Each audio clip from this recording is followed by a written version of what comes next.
Yeah, yeah. What up, bro? He was happening, man. What's going on, man? I am good. I am good. Trying to figure out why it's always why my page don't be public. That's all. I'm I good know though. What that's about you, man? How crazy. your day? I'm good, man. It's good, man. Looking at all this stuff going on in this world, Uh-huh. it's crazy, especially out there in Texas. Oh man. Man, oh man. It just keep getting worse and worse out there in Texas. I didn't even hear nothing about it until it was like kind of done, and I didn't even know. Like a Mhm. lot of people blaming somebody in the house, but I'm like, man, I think that's a natural disaster. But I don't know. It's crazy. 45, about 30 to 45 minutes, how fast that water rised up. Right, Made me think about back in the day, about 4 years ago in Morven, man, when them two tornadoes hit in Morven. right, And there was right, concern about that dam breaking down the right. Peak River. And that Yeah, water, that dam would have broke, man. That water would have came, it would have reached Morven. We couldn't get out. right. All the That's roads were blocked. that's why I tell people when I very first started, going places that had a lot of storms. This was my first thought when I moved to Tennessee. Um, I don't know why something told me to figure out where's the highest point of Tennessee, of Murfreesboro, where I was staying at. And I just Mhm. told myself if a storm ever came, a flood, I would travel to the highest point and try to wait it out or something. I don't know, just doing something. But seeing what's happening in Texas and seeing here, it's like, what would you do in a situation like that? Like what is your course of action when it's just sprung on you like that? Do you try to get out? Do you try to wait it through? Do you try to get to a high point? I don't know, man. What do you do in them situations? You try to find a high point and spot you can get, man. But if you don't know what's going on, man, you in trouble. Yeah, yeah, yeah. I And know a that's lot of people don't like to watch the news, but man, sometimes you got to watch it. yeah, yeah. Especially if you're in them, if you're staying in them states that have these type of storms, or if you stay by an ocean or something. Like if you stay in these type of places that has these like California, the two things with California: one, they have these wildfires, and then they have a lot of earthquakes. If you stay in them type of places, you need to be in a community, and you need to watch stuff that's going to keep you up to date with what's happening. Oh yeah, you like got to. like when the storms really come here, the biggest thing closest to us is on Wilmington. They always get hit pretty bad. Oh So if yeah, I know if a storm coming, I ain't gonna say no names, but I got friends and family. Oh man, this is the worst mindset. I'm going down with my house. I'm not leaving my house. Man, that house left you a long time ago before it got in that water. You better take care of man. yourself. Ask the cemetery where you go down with that house then, because it Yeah. sure ain't going with you when they put you down. Oh no, they going with the house. It's gonna be a house that's just enough space to fit their body. That's it. Yeah, So yeah, but nope, that's what's going on. You got that going on, and got this mess going on at restaurants in your own hometown and stuff. You got that going on, you know. man, I seen that, boy. I said I'm just gonna wait till everything unfold with that one. Right, right. But they still, investigating and stuff. So Yeah. Hey, there's still people going, man. This is delicious, man. This is I know it. So the doggone mouth getting on, be like, wait a minute, what's going on? yeah, yeah, man. It's crazy. Yeah, I'm man. working. I'm working, and I have my students pull out his telephone, show me I guess the report. I have people calling me, showing me the report. I like they must know I like Bojangles. Like they must know this. Like Jesus. But yeah, it's crazy, man. And yeah.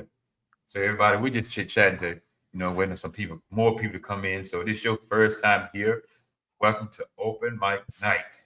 we come on, we talk about some various things that's going on around this world and even in our own communities and neighborhood, because it's a lot going on. I know y'all don't want to hear that. And y'all want to go out here and party and dance and have a good time. And ain't nothing wrong with that. But at the same time, you better pay attention to what's going on. Right. Don't mess around and get caught off guard. They made an old song made it a long time ago. What's going on? You better know. Oh, yeah. Marvin Gaye. Better know. Yeah, you better know, because you would think that was a good song. You better go listen to them words. Yeah, you better listen to them lyrics. You better listen to the lyrics, because it is real. Y'all, this is nothing to play with. We're in some trying times, and we are in some, as the old folks say, we're in some end times. I mean, really, we can see the end times right now. Right. And I was at them churches. They be like, we in them perilous times. Perilous time. Like, woo, well, y'all know how to use the right word. And we are in them, man, whether they want to believe that or not. You can keep believing that none of this stuff is true. Okay. Mess around and find out. And once you find out, it's gonna be too late. Yes, it's gonna be too late, bro. Too late, man. So I guess y'all coming in. We appreciate each and every one of you all. It's your first time here. Let us know it's your first time. Yeah. Put a 1 in the chat. Say hello and what up, bro? And whatever, just whatever you can do. And let's just roll with it, because and I know y'all seen what's going on. Y'all seen this bill pass. Dang, this big ugly bill. Yeah, a lot of people gloating, talking about, well, it ain't what you think it is. It ain't gonna hurt a lot of people. Yeah, okay, that's what your mouth say. But you know what, Neil? A lot of them hadn't even read it. They haven't even read it. They did know. They just hope. It's based off hope and what they believe. They've been in their own world and cocoon for a period of time, and they don't believe anything gonna happen. But it's happening. It's already done hit. Like, come on, man. We gonna get to it. Jesus. As if I don't know if I sent you the video, but I see this video, man. This woman, she was like, "Oh yeah, we want it, we glad for it, and we thank you for it." And then turn around, what happened in Texas? We ain't getting no help down here. But then, okay, hey, what you want them to do? What you expect? What you expect? Who you dealing with? You need to know who you dealing with. Come on, man. Like nothing goes over my head with this guy. Anything that you can tell me about this guy, I'm gonna believe it. Especially any bad thing. And on 1 minute, you're gonna praise him. Like, I mean, certain people, not me. And then on the next minute, he gonna do what he wants. That's just gonna send you out of this country. Like, it's like that. You voted for him, and now you getting harassed. Come on, dog. I ain't even bringing that up. I'm gonna tell you what tripped me out. He was talking about Putin. You know, he criticized him, man, and Putin turned right around and did some more strikes. You cannot tell that man what to do in his country. Right. Just like you don't want that country trying to tell us what to do. And that's what's happening. It's like bully. You know, it's so funny. I saw this movie, and I'm not gonna say the name, but the movie was like the whole movie. They went to war. They was bombing. A lot of people died. A lot of people lost their life. And basically at the end, somebody said, if y'all just would have sat down and talked, we could have prevented a war. I think we're in a position to where we have people with money, with power. We're in a position people want it their way. And I think that they pull all their cards. And then once your last card get pulled and you ain't got no more cards, now you want to be diplomatic. Yeah. Don't just leave it right there, though. Give me a button. You know what? Let me stop lying. I promise you, if I had a button, I'm pushing that thing. I want to push buttons too. Wait a minute. I ain't talking. Wait a It minute. ain't Let me do okay. this right here. Then. Okay. Neil said he will breaking news. Neil said he will push that button. I will push the button. And talk about your nerves. Give me a button to push. Mm-hmm. Oh man, I'm telling you, y'all. I'm telling you, if you got some loved ones, you better start checking on them. Right. You got some loved one that's just on the system that's just been living off of it. Okay, that's getting ready to come to the end. Right. You out here just want to have kids, that's your business. That's what you want to do. But if you just want to have kids just to stay on that system, okay. Mm-hmm. And that bill, until somebody change it, it's gonna be in effect for a while. Right now, it's supposed to. I think the next revisiting the bill, I think it's supposed to be in 2035. Yeah. So right 10 now we years got from now, 10 years. Mm-hmm. That's just to revise it. Like, oh man.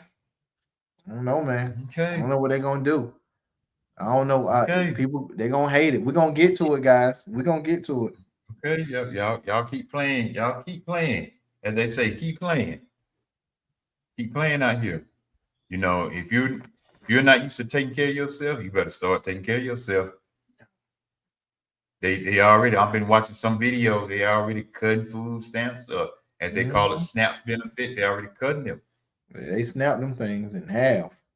Mm-hmm. Some of them people You, that were getting $3,000-$4,000, now they only getting $35 to $100 worth. mm-hmm.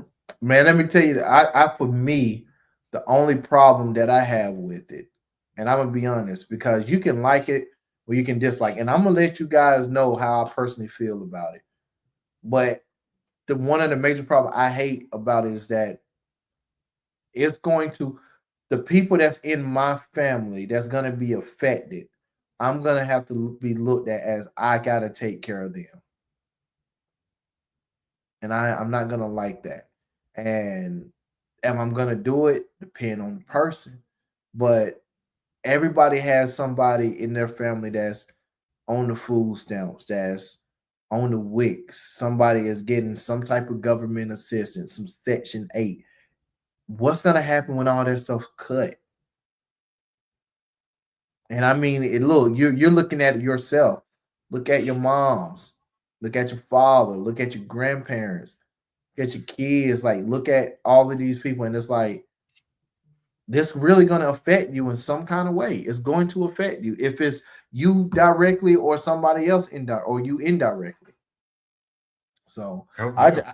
I go and just give you a simple little situation. Already now, I'm glad I did get a text from my mom earlier, but the past couple of weeks or so, she ended up losing her job because that was one of the job programs that got cut from the bill being passed. And luckily that job called them back and said that, like, hey, we can still have you work here, but if jobs get cut from some people, they don't have money to pay their bills. Them light bills still gonna run in. Them light bills still gonna run Still. in. Yep. And we ain't even talking about the bills that you want. We talking about the bills that you need: light bill, water, electric. That's what we talking about. They still got to come in. And so who gonna pay that? Especially if you have a parent that's getting taken care of by the government and they don't even have the means to go back out and work. Come on, man. Come That's how on. serious it is, y'all. I mean, you can downplay it all you want to. You can listen to what they're saying. You can listen to what a lot of these politicians are saying. Oh, it ain't that bad, it ain't that bad. Okay, they can say that because they ain't never had to been on.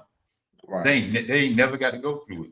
They got the good insurance. They got 6 figures. So they ain't worried about it. What they worried about it for? What they care for? They still Right. making their 6 figures. But a lot of people is going to be affected. See, and the thing about it, um, just like when I look at my mama or my son, prayerfully they don't even be affected by it. But I know at first they're going after a whole lot of the ones that's just been living on it. Mm-hmm.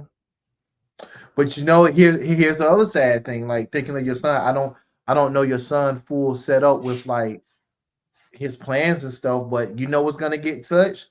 Medicaid and Medicare. Yes. That's Yep. We were another talking about thing. that the other day. So you got people. Do you know there's some medicine out there? These medicine like $300, $400. What if you can't? What if you can't pay for your medicine? Like what's gonna happen? Here, guys, this is why I wanted to talk about this. Because it's not my mindset is not to talk about this to bring awareness. It is to bring awareness, but it's more of a conversation of okay, how we move forward. I don't want to just sit here and complain what's happening, what's about to happen, because take the word about out is happening. Yeah. So It is happening. and me and Brandon was talking about it the other day. Um, coming down the road, even when he was in hospital and stuff, we was talking about it. And it is real. People gonna be not only him, but older people too. They're gonna be in a situation where do I buy my medicine? Do I pay my light bill? Do I do this? Or do I pay my rent, my water bill? Do I one of Brandon and what some people don't realize, and I just be a little transparent, even with Brandon stuff.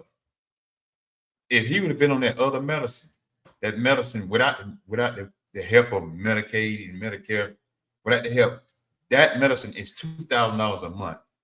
oh, 2 dang. grand, y'all. 2,000 a month. Not no 6 months, not no year. A month.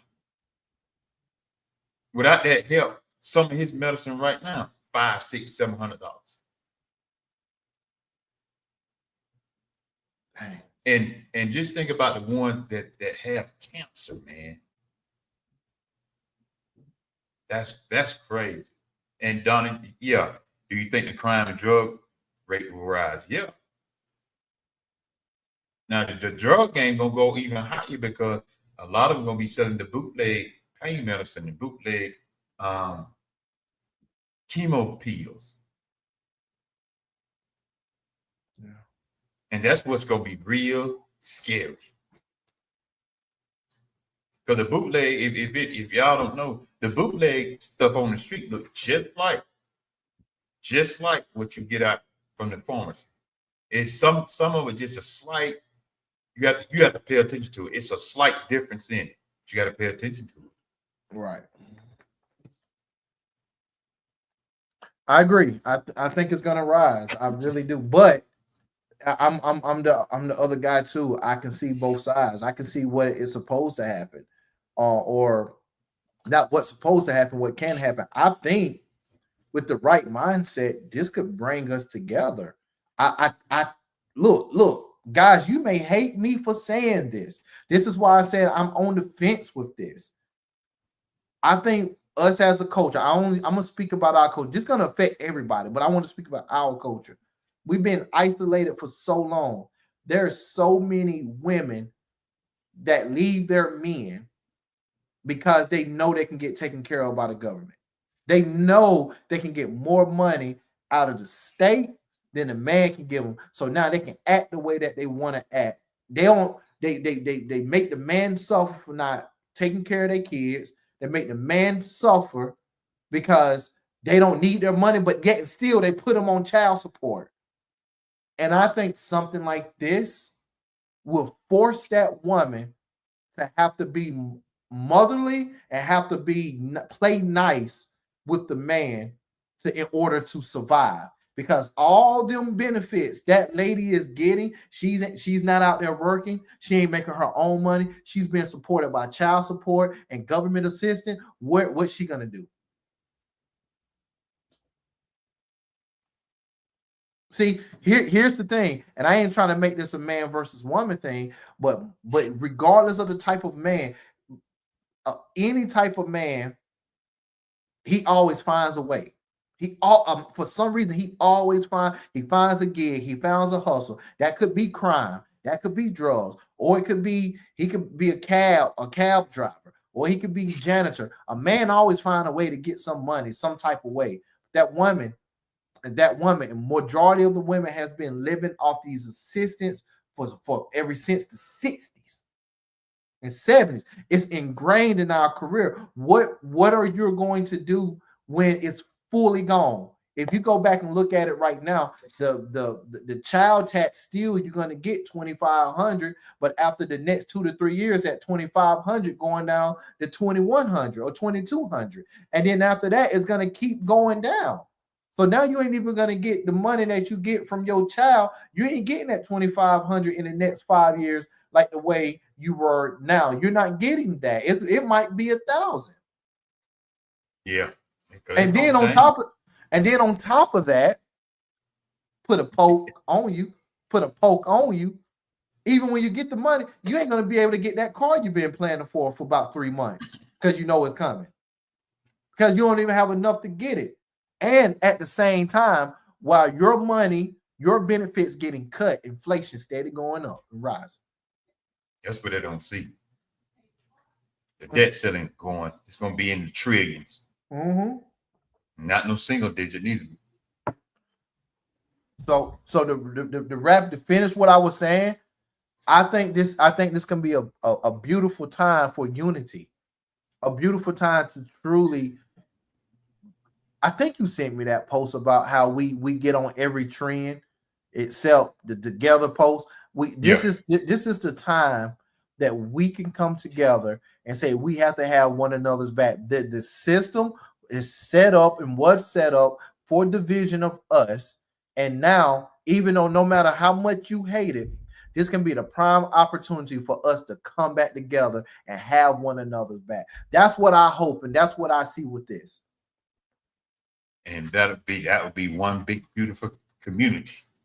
Yeah, I would love it then if I could see that, and I see the direct response from that bill being unity amongst us. That's what I've been wanting. Because me personally, let's say this, and look, and this is why I'm speaking like this, and I can speak like this. I'm not surviving off government assistance. I'm going to work every day.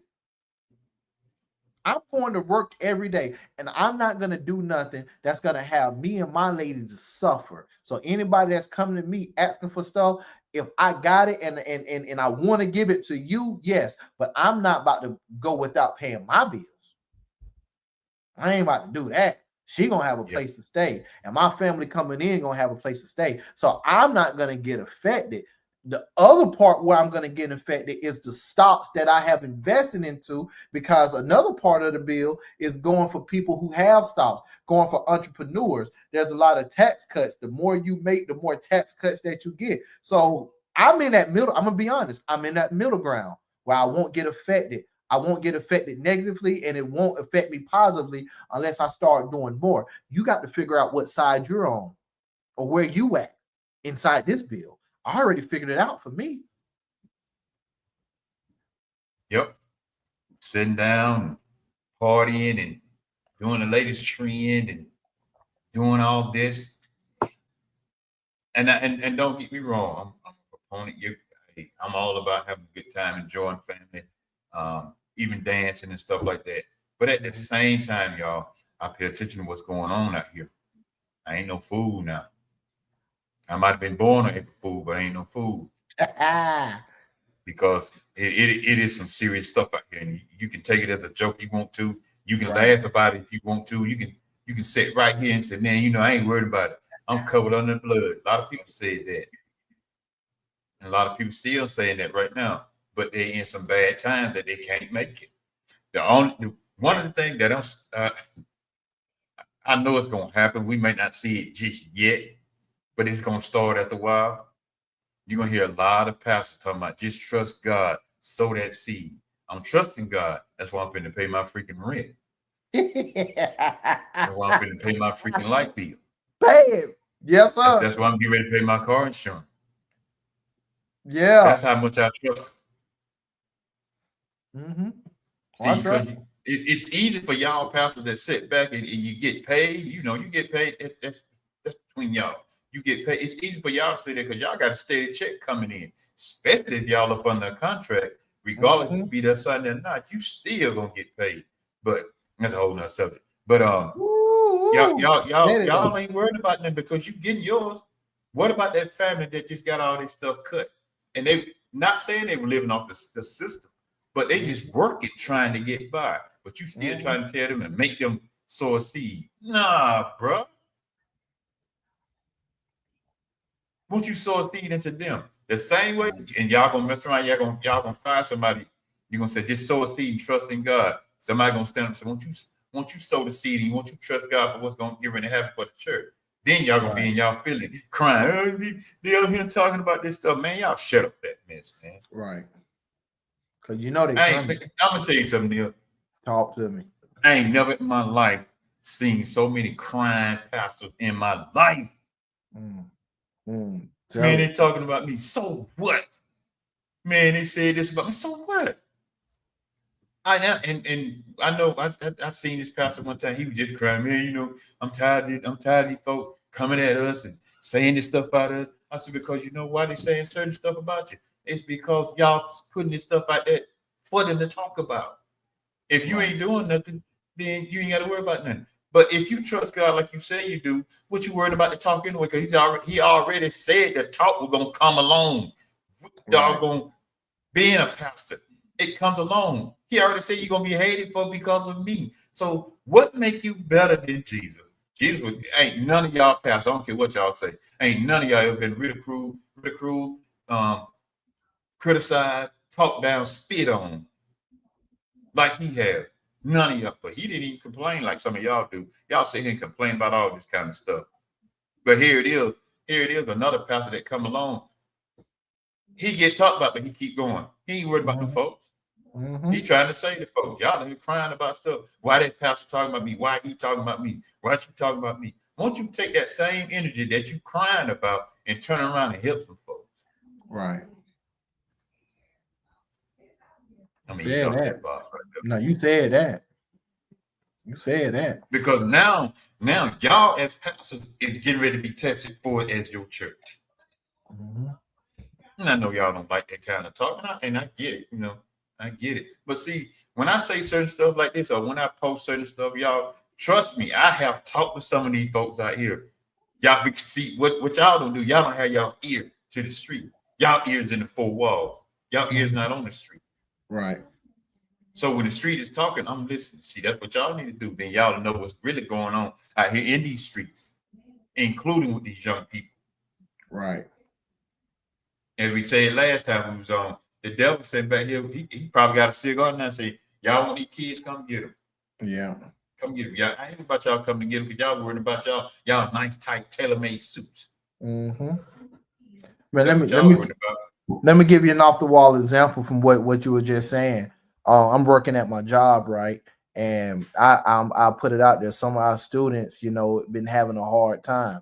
And I went to the test site and I drove the test site and I came back to my yard and I reconstructed the test site. I got into a back and forth with my coworker. He was like, well, the FMCSA says it need to be this distance and that distance, and you need to do this. This is not the distance. I say you are completely right with your research, what you just did. But I said, I went there and I drove it. I know what the test site is like. And with that test site is small, I created it just like it. And I'm just saying that to say what you just said. You have people that are very analytical that's not in the mix. They just speak and they want you to follow them, and they're not in the midst. They're not in the streets. They didn't go to the test site and figured it out for themselves. They just believe what they saw. They just believe what they read. They're not in there.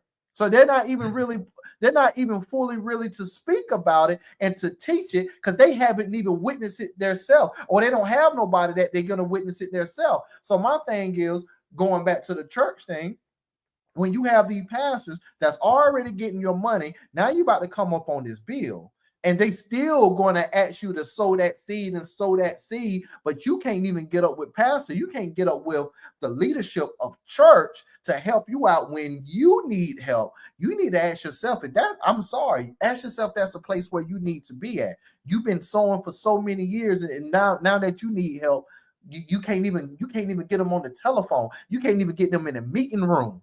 You can't even catch them outside in the parking lot when sermons is over. Where the community at in that? I'm sorry you didn't know this big bill was coming, and we should have had ourselves set up better, but it's here now, and I'm not set up, and I've been sowing for years, and I'm living this. Pastor ain't got to live that. Because you want to know why pastor don't have to live that? Because pastor living off the money that you still going to sow into. They don't have to live that. So this bill is not going to affect them. This bill is going to affect the members.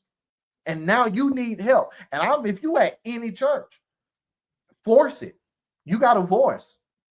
I've been here for so many years. I'm gonna need some help through this time. And I don't need these long conversations about why this got to happen, why this can't happen, and we need to go through the boards and everything. I need help right now. And that's what you guys are going to have to do. And while you're getting help, put yourself in a better position so you wouldn't have to ask for help. Put yourself in a position to where you can help. That's the mindset we got to have. We need to be able to be here to help one another. Get help and then give help. Put that on the shirt. That was nice right there. I would put that. I just heard it. Hey, get help and give help. Yep. I put that on the shirt. Yep. Like Marlo says, it's easy for them to say pay your tithe when they have retired and saved up. Yep. Donna said, yep. Marlo also needs Donna by you saying that. How can a young preacher teach us about life when they never been through nothing? I'm 100% with you, Marlo. I gave you another short story that my mentor told me, and the story was this church was looking for a pastor, and they was doing interviewing, and it came down to this young man and this older man, and they had a prompt. The younger man was about 35 years old, and they said he went in there, he preached the walls down, said when he left, he got a standing ovation. They was clapping, they was happy. Said that older pastor that was about 60, 65 preached the same sermon. And when he got done preaching, everybody was in there mad and crying and upset. And when they chose the old pastor, and the young pastor didn't know. And the young pastor asked, I got a standing ovation. Everybody clapped for me. Why didn't they choose me? And he said, somebody told him. They said, because you preached the word, but he lived the word. That's all they gave him. They said you preached it, but he lived it. And that's difference. I give these young men, these young preachers respect. I really do, because they're going to be there with experience and with time. But I need that tutelage or that older person that can put life experience into a good sound word. I'm messed up on the inside. I need you to be able to look at me and tell me the 100% truth and let me deal with it how I deal with it. Don't make it sugarcoat and honey and ice for me. I don't need that. That's not gonna do nothing. I need you to get all in my grill. If that what the word if that what the word brings for you. These young pastors, they keep pastoring, keep doing it. Experience gonna make you better. That's all I can say. Yep, that's what I call you have spiritual diabetes. Because all you're doing is feeding me sugar instead of feeding me the raw meat of a lot of stuff. Like, I don't have nothing against younger pastors. I never have. I mean, because you're gonna learn as you go. You're gonna learn as you go. Just like a lot of people praise these little young kids that preaching at 9, 10, 11, 12, 13 years old. They praise them and stuff. And I understand, but here's the thing. Y'all put them on a pedestal, but when they fall off that pedestal, y'all dog them out. And y'all, instead of letting him, if God called him instead of letting him sit and learn. Y'all heard him put him up on in the pulpit, like, okay, and you got other ministers that's been there 10, 15, 20 years, and they looking at you like, wait a minute, man.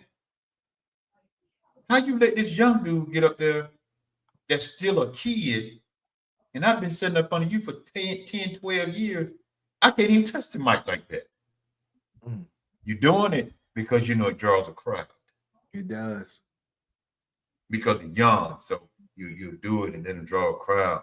And a lot of the good great preachers, a lot of them been through hell and back. That's why they can preach like they do.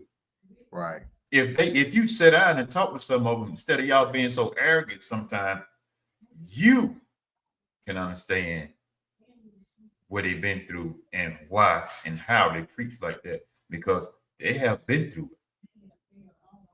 If you sit down and listen to them. But a lot of y'all don't sit down and chit chat with some of these seasoned pastors, because and I get it, because a lot of y'all young pastors, y'all are real smart when it comes to that Bible, because y'all do more teaching, and because y'all know more, y'all go into the background of it. But when you get up there as a young pastor, your heart got to be in it. But at the same time, you better have a doggone heart of steel at the same time. You got to have a mind of steel at the same time, because when these people start coming at you and saying stuff with you, setting you up and calling you out in church, all that arrogant and that, well, I'm the pastor here, man, that don't mean jack no more like that. Right. Man, let me tell you how they voted you in. They gonna vote you out. They vote you out of there. Man, let me tell you what happened. I ain't even bring up his name. It's one of my best friends. If he listening, he know I'm talking about him. I think they did my boy like this, just straight here from Liesville. He was a child prodigy, so, been prophesied on a lot. He was gonna be pastoring and he was gonna be this good guy, and he was gonna be over this church one day. And I think he got older, and where he fell under the church, they felt like, because he been doing this since from a young age, that they could control him.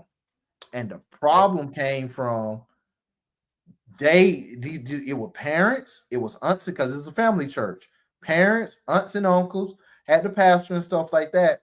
They just felt like they knew this young boy from a young age. So whatever they say, he's going to do it. Whatever they say, he's going to believe it. But he got older. He started to read on his own. He started to pray on his own. And his words started to become different. So now he's getting rebuked at the church. He's getting sit down. Other people is taking this place from preaching and stuff to at the end, he just end up leaving the church, and he go back and visit, but he's not a part of the church. Really, what I'm trying to say is, you got to protect these young kids like the way they supposed to be protected. I don't. This is my mindset, and Carl, you can tell me if I'm wrong or not. I don't want to be at a church hearing no 9-year-old preach. Like, they may can give a good word, but I just can't sit there and be led by a 9-year-old or a 12-year-old. What have they lived to be able to know what I'm dealing with? Yes, they may got a word. Yes, they may can articulate it good, but you need life experience to be able to drive that thing home. Now, outside of church, I would take all the information from this little kid. I learn from young kids all the time. I learn from them. But pastoring, being led, accepting you as the leader of the flock, and being obedient to I may be wrong. I just can't do that. I can't do that. And that goes to the point where a lot of people think Jesus was preaching at 12. He definitely wasn't. He was not. See, that goes back to where y'all just read the Bible, and I get it. That's what y'all do. But I want all y'all Bible readers, and I know some of y'all pastors in here, I know y'all be listening. Y'all just don't click on and get into the conversation. But I know y'all be listening. I know you do. But, and I ain't saying I know everything. I ain't saying I'm an expert. I ain't saying I'm a scholar. I ain't saying none of that. None of that. But I do read. If you can show me a scripture that he was preaching at 12, I believe you. The Mhm. scripture said, I'm just paraphrasing, he was in there listening, learning. Yeah. He might say a few things. That don't mean he was preaching. Because if he was preaching at 12, anybody that's in here that's that way advanced than I am in that Bible, if he were preaching at 12, tell me where he was at for 18 years. Mm-hmm. Yeah. You heard nothing else of Jesus for 18 years. Yeah. Tell me where he was at. Matter of fact, don't even tell me where he was at. Show me a scripture saying that he was doing that. Show me that. It's hard for me to say, I can see that 9, 10, 12-year-old preaching, because I have seen some, even my own self, my own eyes. It's hard for me to sit there and say, man, how you gonna tell me about my life you ain't even lived? Mm-hmm. And I got in a conversation with some people with that. They said, well, he can give you the word out of the Bible. I can read that myself. Right. But can he tell me how to deal with a divorce? Can he tell me how to deal with kids growing up? He a kid himself. Right. How can he tell me that? He can't tell me that. And you know we're gonna get into them arguments. Well, guy let a donkey talk. He can use anybody and stuff. And I agree. He can use anybody. I'm strictly saying, you want me to go to a church and submit myself under a young pastor, and be taught by them. I mean, I read the Bible. I'm not saying I'm the best, but, and this may be arrogant, but I just have to know I just feel that God has dealt with me and brought me to a point to where he can deal with me better than a 9, 10, 11, 12-year older. Can a 9, 10, 11, 12-year older give me a message? Yes. But being taught continuously? No. And I'm just like, you guys will follow after anything that's nice, feel good, and sound cute to you. And then when it's time to cover that little boy and he doesn't get in check, now you want to say he the worst thing since the big beautiful bill. You want to say that. And I'm just saying, like, cover them. Going back to what he said, Jesus didn't preach all them years.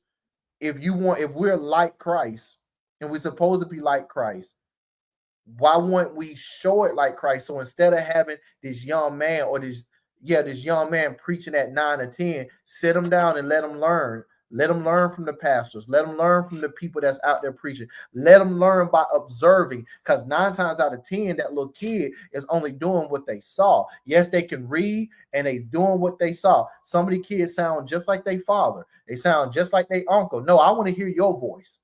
What do your voice say? Like, I don't want to listen to you and I'm looking at your uncle. Oh, you sound just like your dad. No, what did your experience tell me you sound like?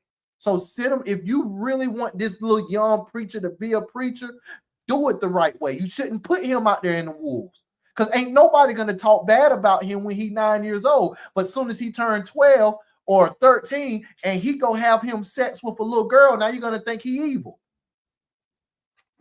You gonna call him a little devil.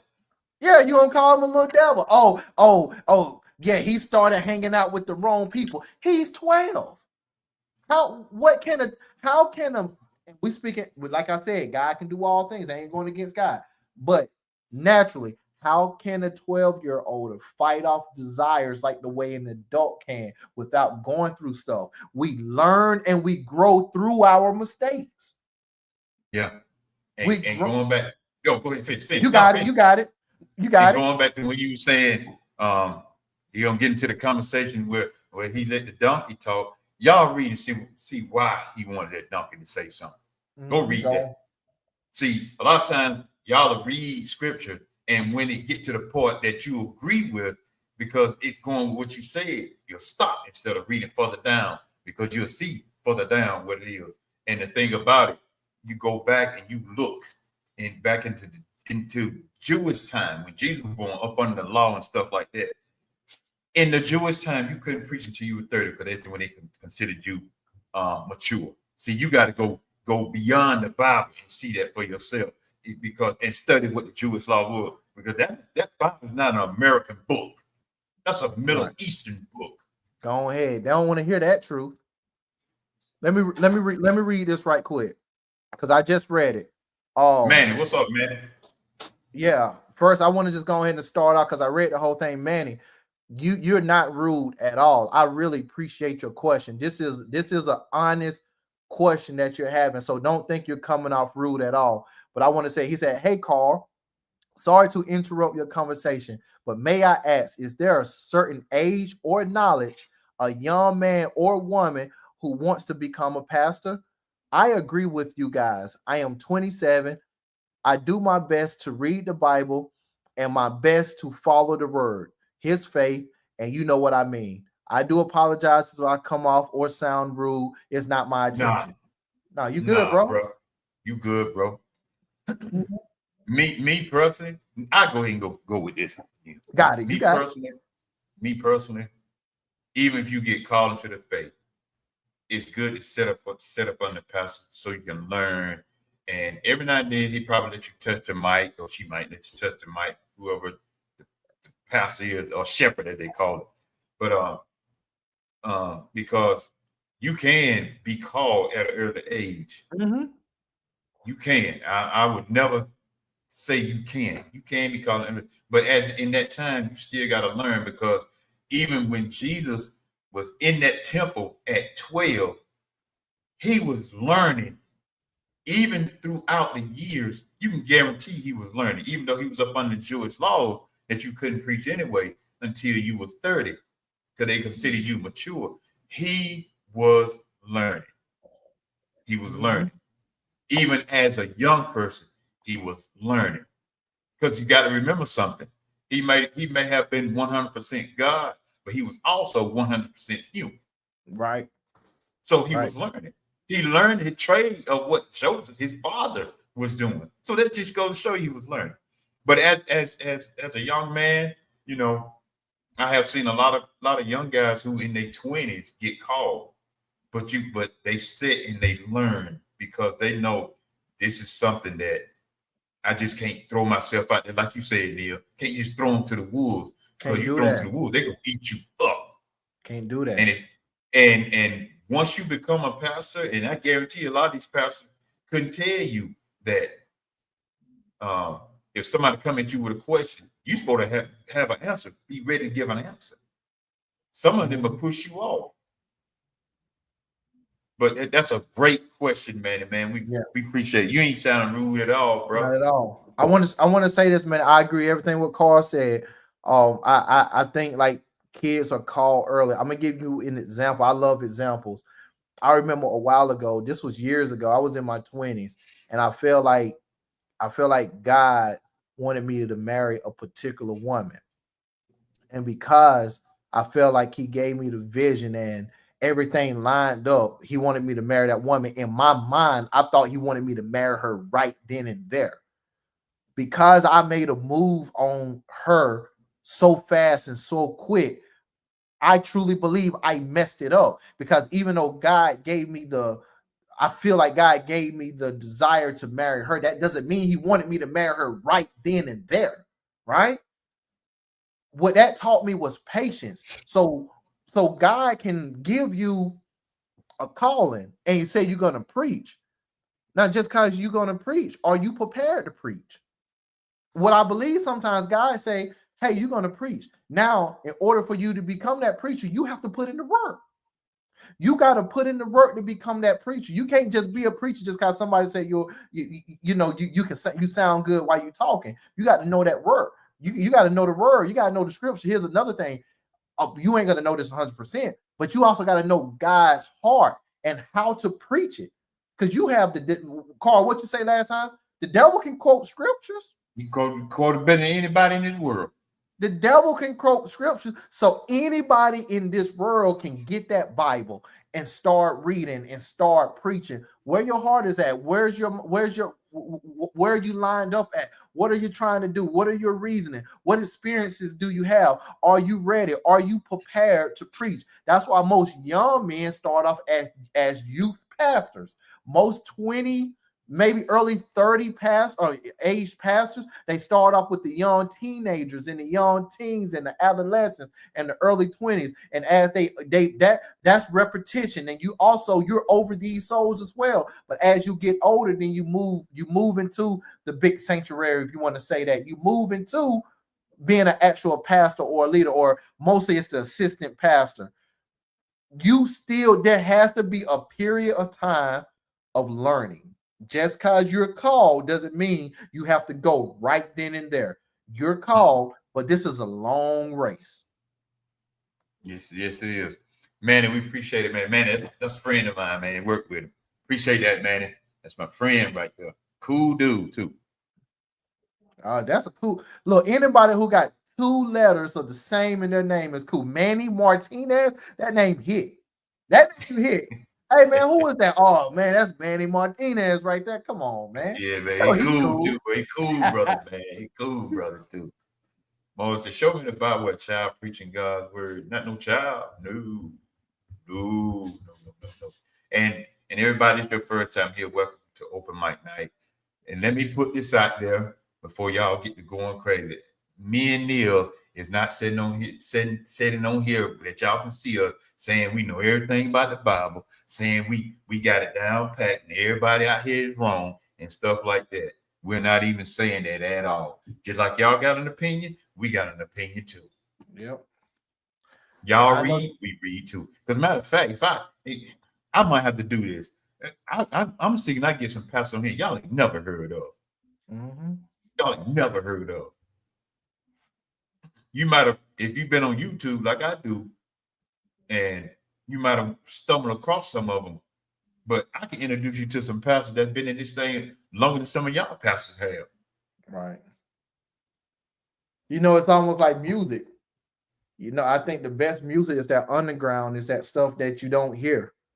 And when you got these pastors, you know, people, when you speak, they speak about these big pastor names and he doing cool. Man, them good ones is the ones that you don't hear, is you don't listen about. You got to find. Like one of my guys, you may know this guy. I think he's based out of Maryland, but one of my favorites I listen to, his name is John Jenkins. Yeah, I listen to him. I think he's probably touching 70, or maybe I know he in his 60s. I like that guy. You and my girl, y'all put me up on the new guy. What's his name? Anthony Mitchell. Phillips. Yeah. Yeah. Oh, he raw, man. Like y'all Gino. put me up on him. So I don't be playing either. Yeah. I've been on Gino for some years. I'm gonna tell you something. This going back to knowing, and guys, I'm sorry, we're gonna circle back to the big bill. This going back to knowing who does it for you. I've been to, I think it's Lakeview, which is Joel Osteen. Yeah. I think it's Lakeview. I've been to his church and saw him preach live before. And I left out there saying, he's a really nice pastor, but he's not for me. Like what I say is with him is that he's the guy that you want to talk to, that's gonna point you in the direction of somebody you need. That's what I told myself. Another guy right here in Charlotte, I started talking to this young lady. She actually older than me, but young lady, and she invited me to the Elevation Church. I think his name is Frank Turk. No, it ain't. No, they ain't it. Oh, I'm thinking Stephen Furtick. Yeah, Stephen Furtick. I'm thinking about cross-examine. Y'all need to go listen to this guy. He do all debates against atheists and stuff. But anyway, I went to Elevation. I left out there again. I was like, I can't, like, this not for me. Elevation just felt too nice. It just felt like everything was just all together. You go there for the good and feel good messages. Yeah, I went there for, like, I felt fun, and I didn't even feel like I was in church though, because I mean, I'm not saying you got to dress a certain way, but this just looked like a high school classroom. Like we was in there and it was more so music and people just dancing and everything. I'm like, what a word. And then when the word came, it did. Every word is not supposed to convict me, but I didn't feel like if I keep coming to him every Sunday, I was gonna get what I needed. Did you go to the one he's actually at? Yeah, well, the one I was at, I thought it was the one he was actually at, but I went there with big TVs, and he was being streamed from his other location. Okay, because he's over in the Valentine area. Yeah, and that's where the main elevation is. Because I've been a couple times. I went to the one that's downtown Charlotte. Yeah, that's the one. Yeah. I went to downtown. Now he visited those, but yeah, the main one is in Valentine. And it's funny because the one that's in Valentine literally is like, honestly, it's like 3 minutes from my apartment right now, and I can go. Yeah, I can go, but I was like, nah, baby, I'm just ain't feeling it, baby. and to be honest, when he built that, I don't know if he recognized that or not, but you see all them apartments around that church now. Hey, but young people that really stay over there, so that draws to them easily. Now here's the thing. I don't want to talk about him because I only listened to him one time, so I know he got us some controversy a couple years ago. Here's my thing. Do you think a lot of these pastors, these young pastors, they are appeasing to the young crowd? They're leading them in a wrong, false way, because Elevation have a lot of young kids, millennials, Gen X, whatever you want to say. They got a lot of young kids, but I'm gonna just say it boldly. When I went there, I felt the word was crafted to make people feel good. That's what it is. This guy, I'm not saying he don't. Yeah, I'm not saying he don't preach the other stuff. Yeah, but a few times I went, that's what it was. It's feel good, because a lot of people they don't want that hard message, which is not hard. It's the same message. Yeah, but it is like Joel Osteen. He smiled and all that. It's to make you feel good, and everybody need that at some point, sometime when you're going through stuff. Man, let me just flip over here to Joel Osteen. I know he's gonna say something that's gonna make me feel good and get you back right. But then you be like, man, let me get something that's gonna just just hit me. Yeah. And now look, that goes back to who are you gonna? I'm gonna say membership for lack of better terms. Who are you gonna put your membership under? I would listen to Joel Osteen. I would listen to dang, I forgot his name. Elevation. I would listen to them. Frederick. Yeah, Steven. I would listen to them. But if you telling me that type of pastor have to be my pastor every week, I can't do it. Going back to the young kid, I would listen and talk to the kid, hear what he got to say, will learn. I cannot put my membership under them because I really need to be led. And honestly, here's the other thing. Here's the big key. With me reading myself and praying myself, I know what I need. But you're one, I'm gonna say it boldly, and this may be wrong. You ones that's putting your membership under these young kids, under these feel-good messages, you're not reading. You're not reading. You're looking for them to be your guide. You're looking for them to tell you that you're right and you're wrong. And if they say it's okay, you feel like you're getting in heaven. If you start to read and pray, you will start to see what God wants of you. Now you got to put yourself under somebody that's going to pull that out of you, and that's not going to be afraid to step on your toes. Because I read, because I pray, I know what I need. I can't just accept anything. I can't do it. Yep. And that's the thing, and matter of fact, anybody, if this is your first time here, we welcome you to Open Mic Night. If it's your first time, let us know in the chat, wave, say hello, whatever. As usual, I'm your host, Carl. We always have a main man to know it all. He said he don't know it all. Yeah, I don't know it. But y'all seen Brandon. Y'all seen Brandon cut through. Brandon just got out of hospital this week. And so he'll be back soon, and Kid'll be back soon, and Laura, she'll be back soon, and yeah, because it's some more of us that go with the crew. Yeah, I do want to give that prayer out to Lauren. She texted me the other day. I mean, I'm not gonna put her business out there, but she texted me just like she's been going through a whole lot. And you know, she's making it. If it wasn't for her guy, you know, she don't know. So we still in contact with them and everything like that. It's just, hey, people have lives, and you know, me, Right. because I know them, I'm always poking and joking stuff, but it's all in good fun, man. I'm always gonna be there. I know Carl gonna be there, but yeah, we still keeping communication with them Mhm. guys. But Lauren, 'Cause we we do got have you. a I life. see you. Mm-hmm. We do have a life. We work. Yeah, yeah. It's ain't something we do 24/7. We work. God, man, we work. Shoot, I got caught in that rain today, boy. Oh, I was literally the whole time because my student brought me some eggs and I was trying to find the eggs. The whole time I was trying to find the eggs, I was like, man, I'm gonna be late to this podcast. Like, I got to get up the road. Like, shoot, we were supposed to be on at 7, guy. We on at 7:30 because of me. So I ask for your forgiveness. Yeah, yeah, But you know, yeah. I mean, even with that, you look at Pastor Phillips. I mean, and he would tell you because he come from the streets. Y'all ain't never heard of him, Pastor Mitchell Phillips. Um, uh, Anthony Phillips. That dude is he's straight real. He would I tell you put the I story put if you I'm sorry. I said Anthony huh? Mitchell. I said Anthony Mitchell. I'm sorry about that. His name ain't Mitchell. Yeah, It is. Philip Anthony Mitchell. Okay, Philip Anthony. Okay. Yeah, and he's raw. I mean, he's raw with it. He would tell you his life story if you ever watch any videos, and he would tell. And people get mad because he be reading straight out the book. See, we so used to these feel good messages. When you hear stuff from Revelation, you cancel it because you don't want to hear that part. Then you got Gino coming straight raw. And let me tell y'all something. I don't believe it everything every pastor say, including my own that I go to church on. I don't believe everything a pastor say. And if you believe everything a pastor say, then it is something wrong. Because Right. how can you believe everything a pastor say, but you can't believe what your kids be saying?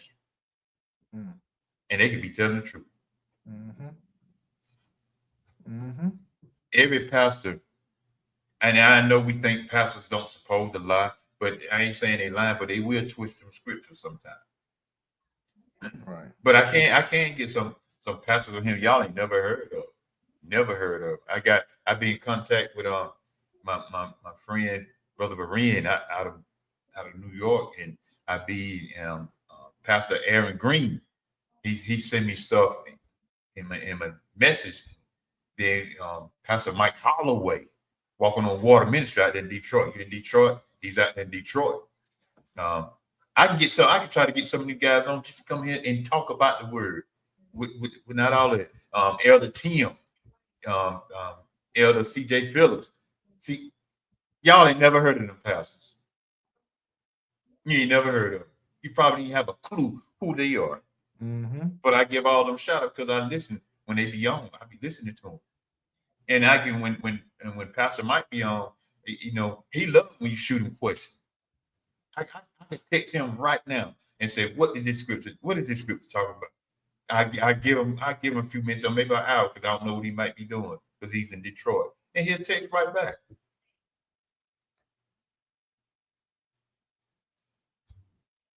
But going back to this big beautiful bill, please, Pastor, y'all don't use this as a come to Jesus moment. Because every day you wake up, it's a come to Jesus moment. Mm-hmm. Don't play on their emotions and try to manipulate them to give when they trying to pay their doggone rent. That's what I was Because about to say. You got it. if let's say they give their rent to you, to the church, I ain't gonna say to you. Let's say they give it because you said sow the seed and nothing happened. Or you gonna pay their rent to keep them from being evicted. See, that blood is on your hands. You can play with it all you want to. That blood is on your hands. Right.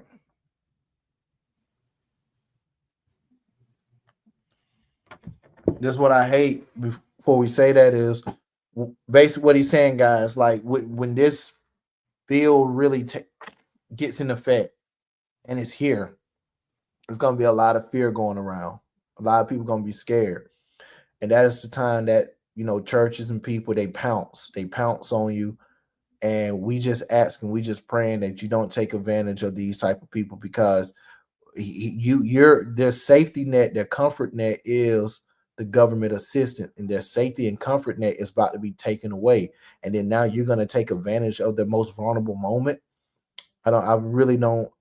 I really ask you guys, please don't do that. If you have any decency of yourself, treat them right. Treat them the way that they're supposed to be treated. Don't look at it for money. Please don't look at it for money, because these people are going to need somebody, and they're going to need some. Like, I don't want to hear the conversations from, like, I know a woman or I know a man is struggling, but yet and still they're giving their last at the church. Now, if they do it from their own self, that's cool. But if it's from manipulation and coercion, come on, man.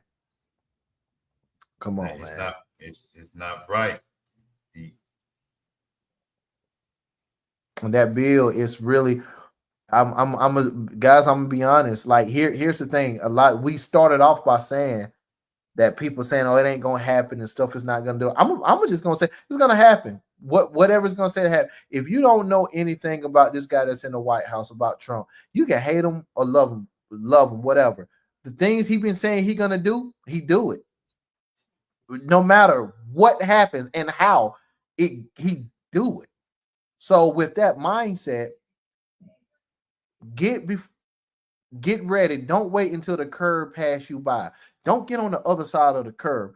Help yourself out before the curb gets to you. Go ahead and start making provisions. Go ahead and start working things out for you, because it's going to be that much easier and that little bit smoother for you guys.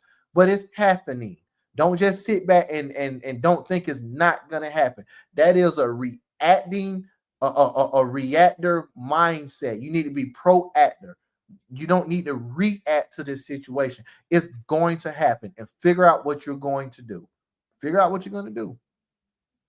Because this is a time to come together and pull together. This ain't no time to divide and to even go back to, like, the photo I sent you, videos I sent you. We can come together on all these different trends, but we can't come together to help each other out. Right. We can come together and go dance, trail ride dances, parties, and all this other stuff. And I have nothing against that. That's what you want to do. That's what you want to do. But when it's time to pull together, help families out, and help families pull out of this situation, we don't even do it. I remember back in the day when the families used to come together. I remember back in the day, didn't even matter what your denomination was. When something went on in the neighborhood, in the community, all the churches came together and helped the family out. You can't even get that now. Right. You catch hell trying to get churches to pull together. Just because you Baptist don't mean you can't help an A-Design out. Just because you A-Design don't mean you can't help an Episcopal out. Just because you're Episcopal, don't mean you can't help a Methodist out. Just because it goes on and on. Everybody got their own agenda now. It's a lot of blood that's on a lot of y'all pastors' hand, whether you want to accept that or not. So you mistreat the people, that they blood is on your hands. You can put it off all you want to on the devil. And that's the thing. We put a lot of stuff on the devil. Devil be sitting back like, wait a minute. I ain't got nothing to do with that. But guess what? I'll take that credit because you're giving it to me. He could be somewhere over there on East Side Street. You over here on North Side Street, blaming the devil that's over there on East Side. But he'll say, I'll take that credit because you're giving it to me. Now, here's the thing, Neil. What if God said, go mess with him? Right. See, y'all don't talk about that in church. A lot of y'all don't talk about it in church. That's why I love the book of Job. Book of Job will show you. Mm-hmm. God offered his servant. Mm-hmm. Go. Do what you want to him. You just can't take him out of here. We so easy to blame the devil. Sometimes we forget that maybe God is trying. Mm-hmm. But God ain't gonna try you. God ain't gonna try you like that. Well, why did he let the devil mess with Job then? Explain that to me. Right. And I know, and like I said, I know it be pastors listening in and ministers listening in. I know they do. You ain't got to click on it, bro. I tell you what, if I was, I'd click on it. I click and come in and listen and see. This is the time that y'all pastor can come on and teach us. But a lot of y'all won't do it because you know too much and you think we don't know nothing. That's fine with me.